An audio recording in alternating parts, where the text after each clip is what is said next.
Hi everyone, welcome back to my channel, Roam with Romy.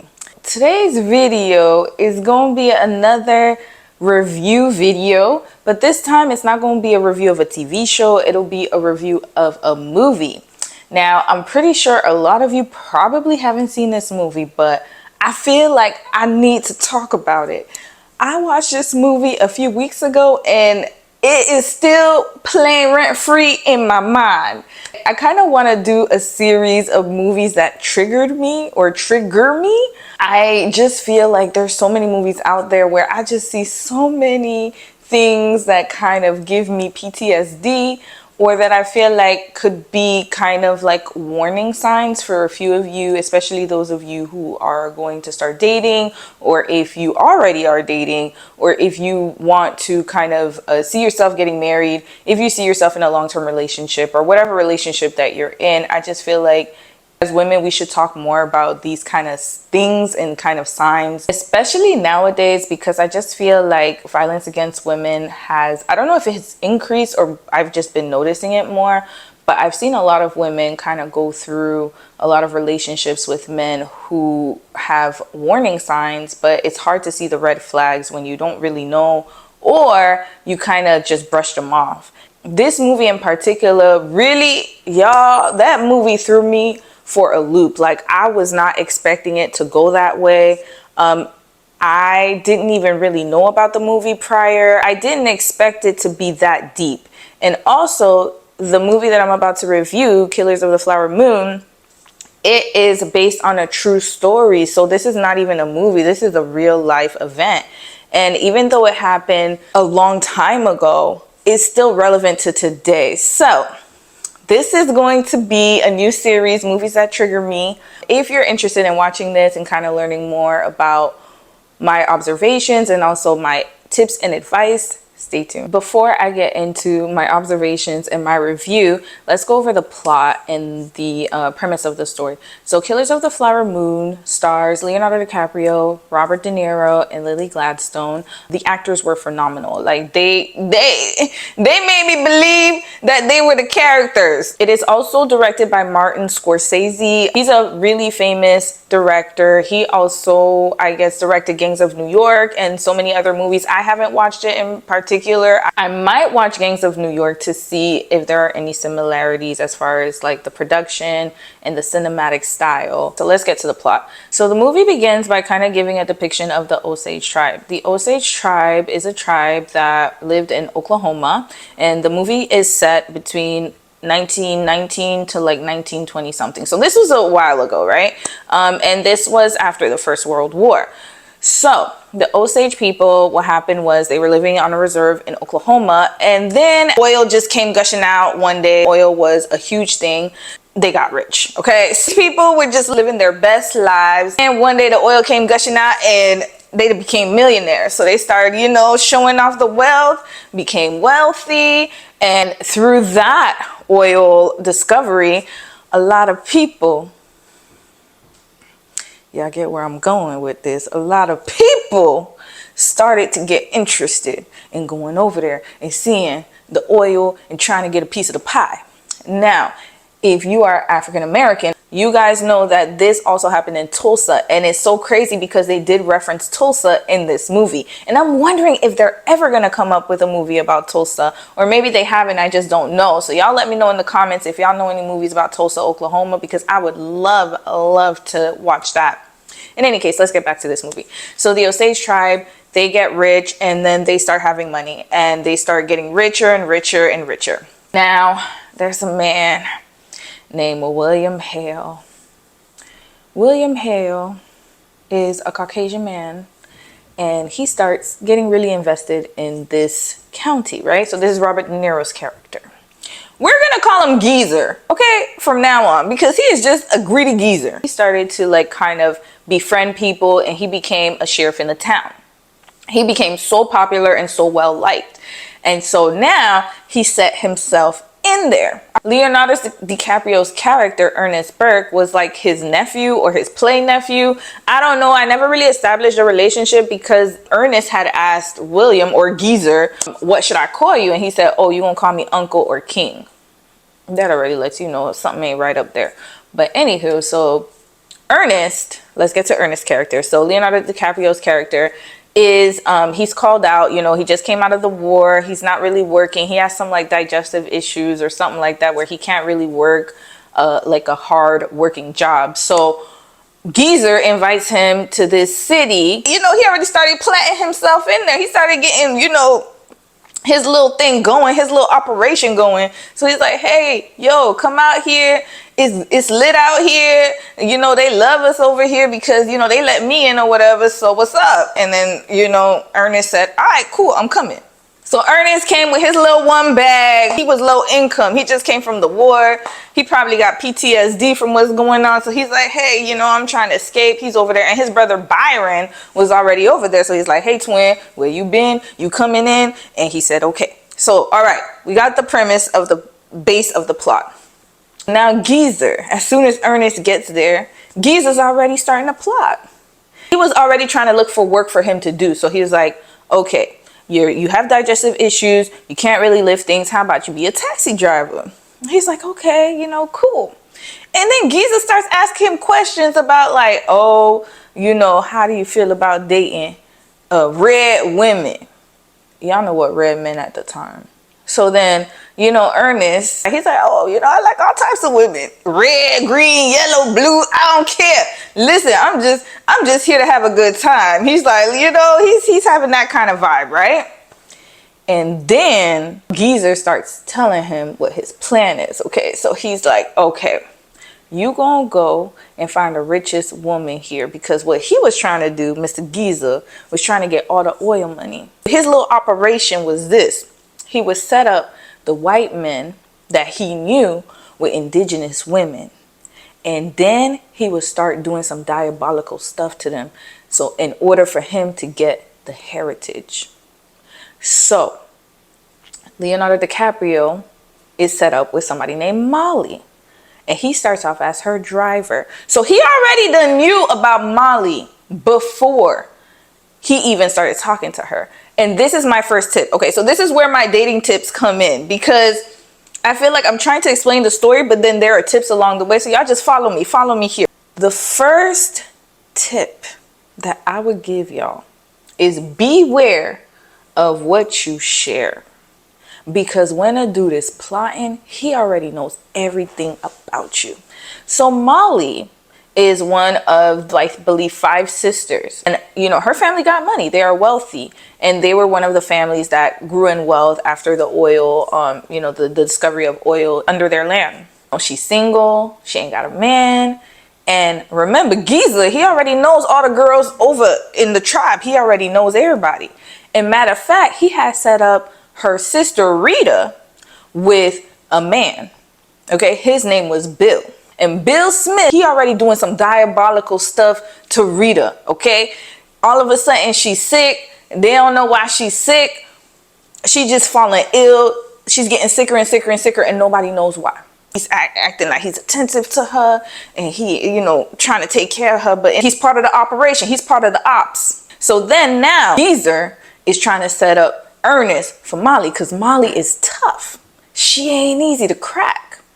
But the thing is, he knew that he would have to get more intel on her in order for him to kind of sneak his way in. And this is why I'm saying beware of what you share, because he wouldn't have been able to get to Molly if he didn't know little things about her. And so they start to chatting and they start to talking, and she getting comfortable with him, not knowing that he already knows a lot about her, because obviously Geezer, his uncle, told him about her. Beware of what you share is so important, because sometimes we'll be on social media, you just share things with people and you share too much. It has to be a man that you actually really trust. Like, she had just met this man as a driver and she got so comfortable. He was sitting here asking her questions, but the questions he was asking her were so direct. And it was like, oh, so you live here alone with your mama? You ain't got a man? He studied her patterns, where she went.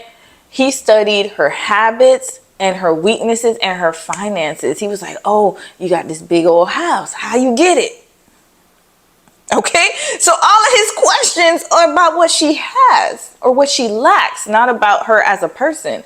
So For me, that's a big, huge red flag. Kind of like the boiling frog analogy, where it's like you don't just put a frog in hot water or else it's just gonna jump out. But what you do is you put it in a little lukewarm water, and then you just keep turning the temperature up, and eventually the frog's not going to realize that the water is hot and it's going to perish. And I feel like it's the same thing when you're dating someone or in a relationship with someone or whatever it is, like whatever your situation may be. Don't let people know too much about you, because that could be the detriment of you and they'll use it against you. And that goes for friendships, relationships, all of the above. So now we're at the part where Ernest is really about to weasel his way in, but she's still having a little bit of doubt. And I feel like that doubt was her intuition screaming, girl, no. No, no, no. Especially at the time, this Caucasian man, because remember, this was around the time where there was a lot of conflict between Caucasians and indigenous people and other people of different races. She knew inside that something was off because he was just too interested in her. He was too aggy. Now, the second advice I'm going to give you based on this movie is do not listen to your chicken-headed friends. She called him a coyote, so she knew he's a little slick. So she was like, I ain't really gonna talk to him like that. And then her little one friend talking about, oh, he seemed like he loved you because his uncle come from money. I don't think he wants you for your money.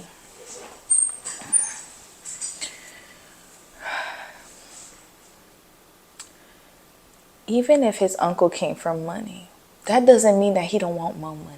Greedy people, there's no end to the greed. So what? That didn't even make sense what she said. When she said that, I was like, really? Are you serious? When someone wants something that you have, even if they have so much of it, they'll take it.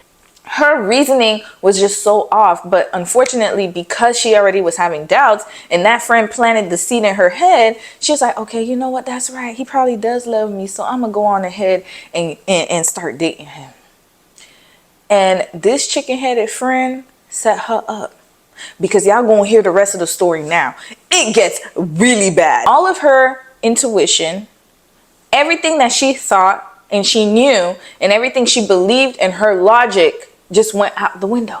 It left. Your friends can lead you astray because they're giving you advice based off of them, and we don't even know what her mindset was. Maybe that friend just didn't know what love was. She ain't know nothing. She ain't know no better. So she thinking, oh, this man really love you. He don't love you. He does not love you. He loves the idea of you, and he loves what he could get from you and what he could benefit from you, but he does not love you. But in her mind, she's thinking, oh yeah, like he loves me because, you know, he drove me around town. This man never took her out on a date. This whole movie, I have yet to see him taking her out on a date. Matter of fact, when he went to go meet with her, when they started talking about, you know, he started asking her questions about herself, she invited him to dinner at her house. Where was he staying? He went to her house to scope out the scene. She didn't even go out with him. Every time they went out, it was him driving her somewhere. But it wasn't a legit date. And I'm sorry, I don't care what nobody say. I'm sure in 1920s they had dates too. He just was not interested in that. He was interested in just getting in. And I feel like that's the equivalent of a Netflix and chill. I'm sorry to say, guys. I'm sorry to say. I might ruffle some feathers. That's the equivalent of a dude asking you to Netflix and chill at your place. Dude asking you to sleep over at your place. Anyway, her friends set her up for failure. And that's why I said don't listen to your chicken-headed friends, because you don't know what's going on in their relationship and in their minds. And their minds ain't wrapped up too tight. If your friend is already a pick-me, or she's already male identified, and she thinks like the man could do no wrong, especially a Caucasian man, there's no hope at that point. Tip number 3 that I could give you guys based on this movie is mama knows best. All right, so now Ernest and Molly, they get married. I forgot to add that after the wedding, her sister Minnie passed away. One day, mama's resting, and mama's a little sick, right? So she doesn't know why she's sick either. And an owl flew into the window. I forgot to add this part, that some other people were dying mysteriously. Okay, so this is not just her family that's being plotted upon. It was the whole tribe and reservation. Like, people was dropping like flies and nobody knew what was happening. So now let's get back to mama. So Mommy Dearest is laying down, owl flew in, and she was like, oh no, this is a bad sign. I guess in her culture, an owl flying in or seeing an owl is a sign of like doom. And Molly goes and is like, hey, you know what's wrong, Mom? And Mama's like, I told you not to let them men in. And I think that was Mama's warning. Well, she actually really said, I mean, I'm being honest, this is what she said. She said, it's because you and your sisters, y'all marrying all these white men. Ever since y'all started dating them, things have not been right. So y'all need to fix it.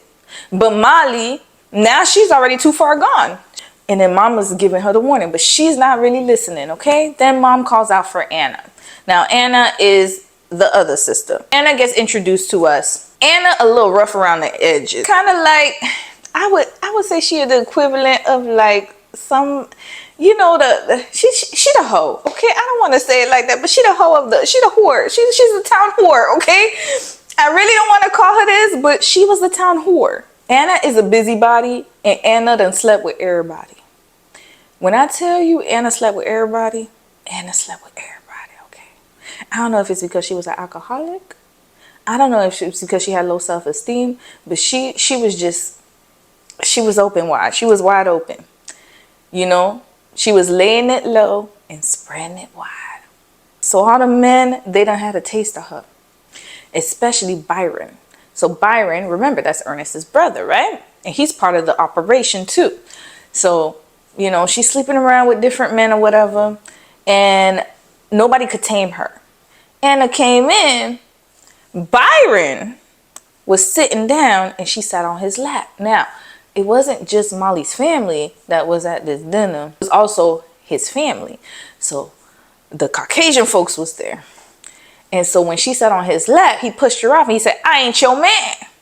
It was a mess. Anna gets mad and she starts punching him. And then she says something that I had to put in the advice. She goes and says, Ernest, you're no different. The next advice is a drunk fool tells no lies. So you see, her sister was calling him out. Because remember, she done been around town. So she done seen things and she done heard things. One thing I forgot is Anna got a strap. So Anna is nothing to play with. She really called him out. She called him out already. She said, you a snake. And I know you a snake. But then the sister thinking, oh yeah, that's just her drinking. That's just her drinking. She ain't talking about nothing. Let me tell you something. Your family members, some of them ain't about nothing. Don't get me wrong. But some of them can see things. And it's up to you to decipher which is which. So practically, she was saying Ernest and Byron are one and the same. But Molly's sitting here thinking she got herself a king. She got herself a man. Even though sometimes I know it's hard to listen to family members because sometimes they can steer you in the wrong direction and they could be just jealous of you. And that's probably what Molly thought. But then if you looked at the signs, you could already tell that this man is not into you, sis. Like he was just already, I don't know, the family dynamic was strange. The people were still racist. Her warning signs were there, but she wasn't listening because she was so in too deep. So I would just say this, like, you know, heed the advice of people. Sometimes people are not just hating on you. They're telling you the truth. Now we're going to continue with the story. Anna gets kicked out of Molly's house and then she turns up missing, right? So everybody looking for her. And then an officer comes up to Molly and says, yo, sister, she gone. She gone. Somebody done. And Molly starts getting devastated. So now she got two sisters that passed away. Now everybody in the town is getting suspicious and the leaders of the tribe, they hold a meeting. Now, why is Geezer in this meeting? Please tell me. So, you know, it was so crazy because in the meeting, the tribal leaders are like, oh, like we've never had this happen where so many people are getting killed. We're going to have to get, you know, Washington involved in this because at the time, the FBI did not exist. And I'm going to get to that later. So then they're like, we might have to get extra reinforcements from different jurisdictions because something is going on here. We need this investigated. Now, why is Giza standing up talking about, oh yeah, I'm gonna help y'all out? I would like to add $1,000 to that reward money. We gonna find out who doing all this. And people are steady dropping like flies. Like it's getting ridiculous at this point, the body count, right? And then the tribal leader is like, yeah, thank you, friend. You've been such a good friend to the community. And I'm sitting here like, Really? A friend to the community? All right. Now, Molly is starting to get suspicious too. And she's like, you know what? Maybe my mama was right. Maybe these folks ain't right. And she's like, you know what? Me and my sister, we had our differences, but that's still my sis. So, no. I got two sisters that done passed on me. Something ain't right. Molly meets up with a detective. And the detective is starting to put two and two together. He's like, hold up. Hold up. What is going on? I forgot to mention that when Rita died, Bill Smith took all of her estate and then he married the other sister. So now Bill Smith done married two sisters. And the investigator's like, hold up. Your sister Rita died under suspicious circumstances, right? She's like, yes. And she was married to Bill Smith, right? She's like, correct.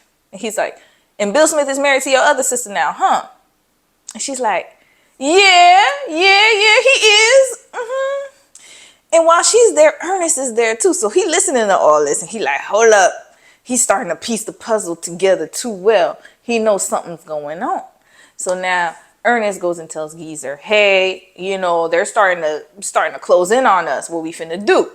And Geezer's like, oh, well, you know, we just gonna have to, you know, I'm still in power, so we just gonna have to do what it do. We gonna have to take care of it.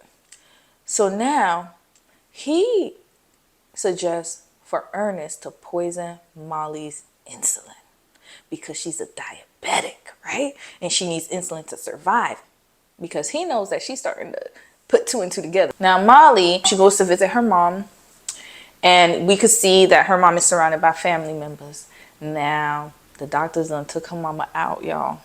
Her mama, you know, went into deep sleep and she saw her ancestors and she was gone. So now 3 people in her family done passed away in a short amount of time since she married this Ernest man. So now she's grieving her mama now. Mommy Dearest that told her, hey, get away from that man. And she ain't listened to her. And now Mommy Dearest is gone. And at the same time, they were trying to take Bill out because they were like, look, like he knows too much. Geezer didn't trust him. Geezer tells Ernest to go look for some guy. I forgot his name. But obviously he's a guy that, you know, he likes to kill people. That's what he does, right? How about the rest of my video got messed up, y'all? The volume is not working, but I'm going to narrate as much as possible and shorten up this story. So to make a long story short, Geezer done set out to go kill Bill Smith. Bill Smith and Rita, they gone, y'all. They gone. And then after that, Molly is slowly dying because, you know, he's giving her the poison insulin.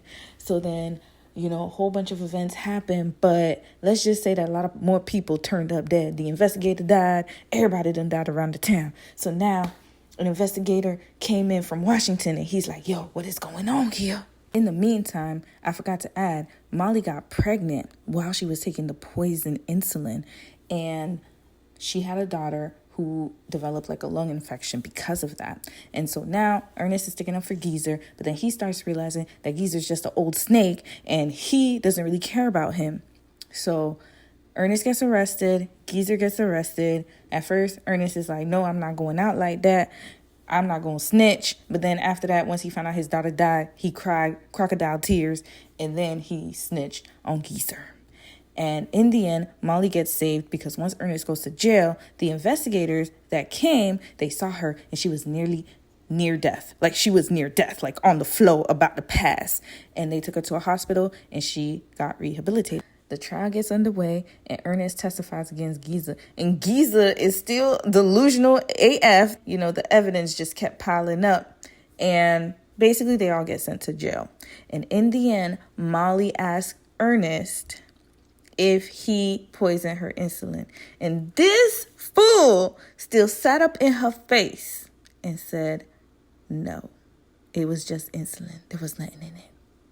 Now, my final advice is trust your instincts. After watching this movie, I realized you could be sleeping with the enemy. I'm telling y'all, after watching this movie, I looked at my husband all types of sideways, you know, especially when we went to bed, because he better not try to poison me like Ernest did Molly. But anyway, that was the end of my recap. I really hope you guys enjoyed this chaotic review. Don't forget to like, comment, and subscribe. And as always, take care of your beautiful selves and bye.